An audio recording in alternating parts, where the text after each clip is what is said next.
energy availability. So today I wanted to jump in your inbox and talk a little bit about what energy availability is, what do I mean by this, and who it applies to.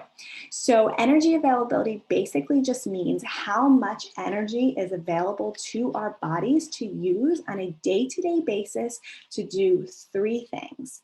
Number one is to run basic processes in the body. Think keep the heart beating, keep the brain thinking, keep the body from creating hormones, all of these just baseline background processes that hopefully we don't think about at all throughout our day to day.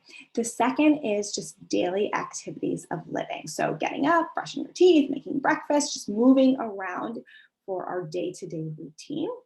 Number three is going to be exercise. Exercise training, if we're choosing to do any of that, energy available for the body to perform that optimally.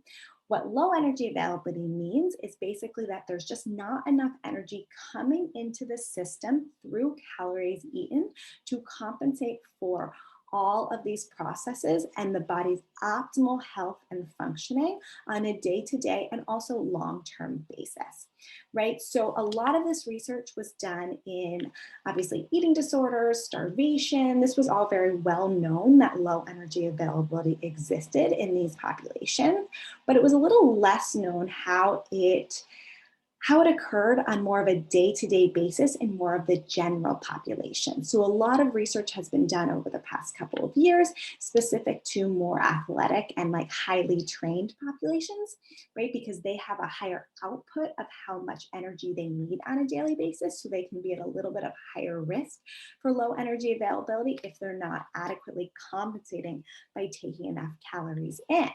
However, it's really important to know that this low energy availability is not just specific to those with eating disorders and those who are really high elite athletes. It also happens on very much a day-to-day basis as well in those that can be at high risk.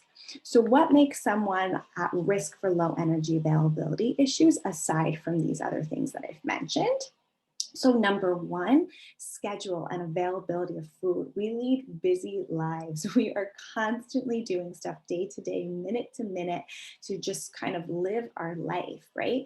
And sometimes food gets the back seat. So oftentimes what can happen is even if we're not intentionally avoiding food or intentionally training a lot, we might not be taking in enough energy throughout the day simply because of our schedule, or maybe we just don't have food available to us, right? Maybe we left the house at 8 a.m., forgot to pack a lunch, and haven't hit a place to stop for food until like 2 p.m., right? This isn't an uncommon thing. And when that's happening on a more regular, everyday basis, this is where low energy availability can come in. Another instance would be where someone has a low percent body fat.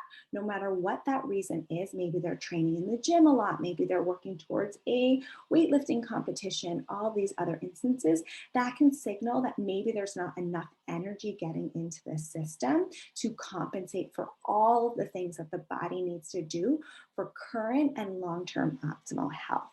Next is going to be just lack of knowledge. Unfortunately, in terms of our society, we focus a lot on quality of our diets and quality of nutrition, but not enough on adequacy. Adequacy is so, so important, and low energy availability really hits home the importance of adequacy and the implications that can come when we're not eating an adequate diet, even if it is really high quality.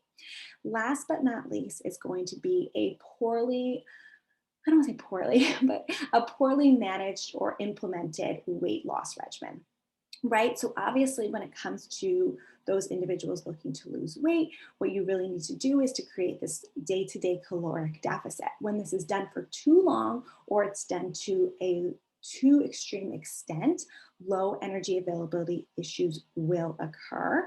And it's really important to be able to recognize when they do occur and make changes to our diet to make sure that we get back on track to promote optimal health in the long run. So next time I send out this video to you, it's going to be in about 2 weeks. I'm going to be sharing what energy availability issues happen in the body when we're not getting enough energy into the system. All right, have a great day.